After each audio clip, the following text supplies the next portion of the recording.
So in the situation after the first Death Stranding incident, Die Hardman basically explains what happened. He says there were these simultaneous worldwide explosions, which is like kind of crazy. I mean, worldwide, right? Happening everywhere. This is interesting because in Death Stranding 2, it looks like we'll be going to different places like Mexico and like, I don't know, maybe Europe. I forgot exactly, but this fits what Die Hardman says. The explosions destroyed all comms infrastructure, cutting everyone off. So we're going to reconnect people, right? But this also brings up that theme from the second game. Should we have connected? Maybe by reaching out, we find things we weren't really prepared for.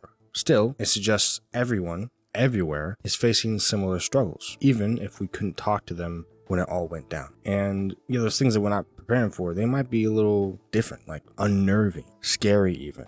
Right? He then says the government first thought it was terrorism, but the creators were bizarre. No dust, no rubble, so not meteors or typical bombs. They found some radiation, but knew it wasn't nukes. What they did detect was chiralium. They didn't know what it was at first, but eventually they realized that these were annihilation events. If I remember right, annihilation events were when a BT touches a human, and then boom, everything explodes. They'll probably go into the why of this later. Maybe Hartman or Deadman explains the BTs and their behavior and why they do that. So I guess this is like a teaser for that when we get to that. But the main point is they knew that this was something supernatural right at that point. Next, we get into the terrorist view on bridges, where Die Hardman talks about an expedition to the West Coast. The real danger isn't traditional terrorists anymore, but extreme separatists who hate the UCA. So yeah, it's not like the traditional stuff, it's the extreme ones, the separatists. And he says that what started as an ideological difference got worse because chiralium started messing with people's minds, basically making them crazy. And I think he means literally turned into,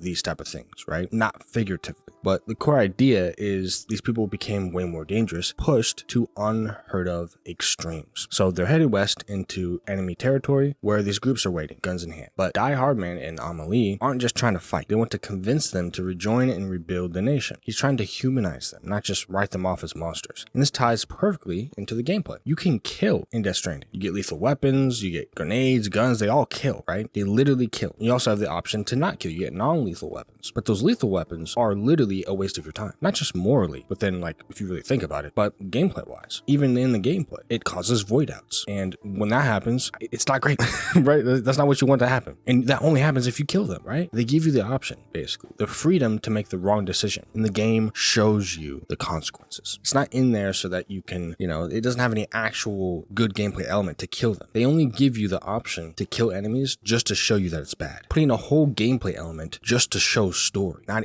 that's next level.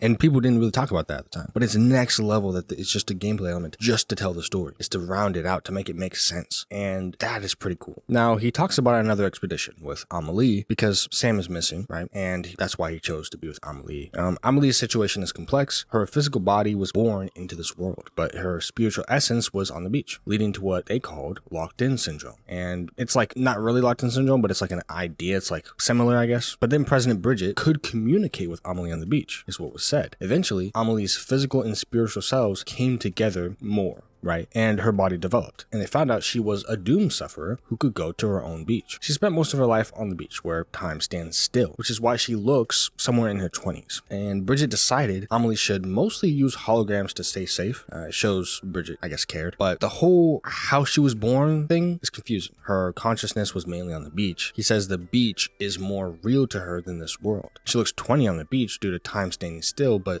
she also looked 20 in person at the end of the game. I don't know. Now, take all this with a grain of salt, all right? All with a grain of salt. There's a lot we do not know about many characters. Stuff that still hasn't been explained within the game. A key theory, which makes sense within the game, is that Bridget lied about the virgin birth. The interviews here might just be Die Hardman's understanding, which could be incomplete. A popular theory is that Bridget and her beach version, Amelie, which are actually instead the same version, which I believe we saw in the main game too. Not within the actual interviews, though we'd have to see if we see anything around that in future interviews, but I believe in the actual game we saw stuff about that.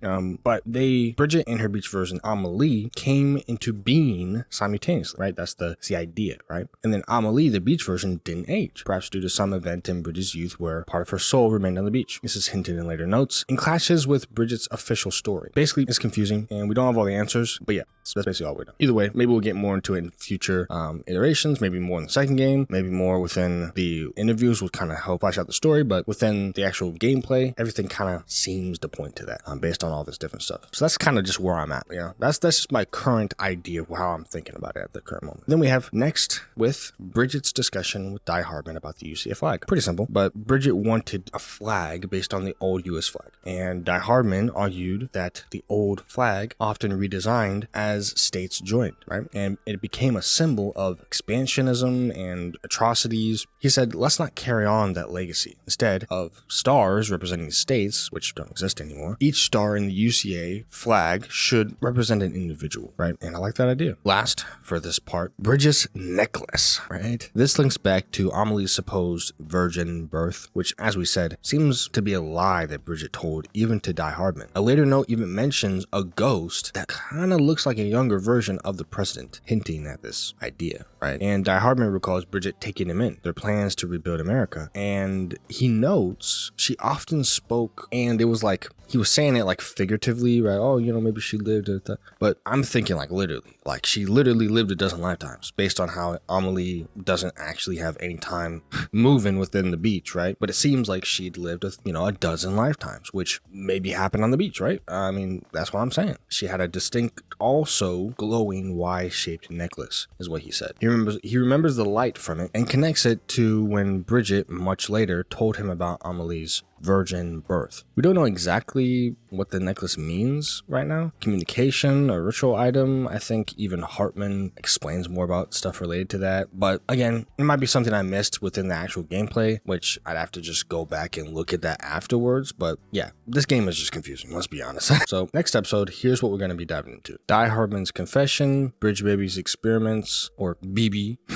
Basically, we'll just be learning about the experiments on the BBs, and that'll be parts 1 and 2. And then we'll also start on Die Hardman's background, and it's going to be the ones that are like explaining like his backstory and like everything like that, and that's going to be in parts 1 and 2. Some of it was explained in the actual story. There was like cutscenes, and towards the end of the game we learn more about him, but I guess these ones are more kind of a summary or just extra information. But as always, I hope you enjoyed, and if you have anything to add, any thoughts on what we talked about, or if you have info I might have missed or gotten wrong, definitely let me know in the comments, and stay tuned for more videos. If you like this, make sure to leave a like and subscribe for more gaming lore discussions in the future. That's it for this one. It's been fun, and I'll catch you guys in the next one, hopefully. Peace.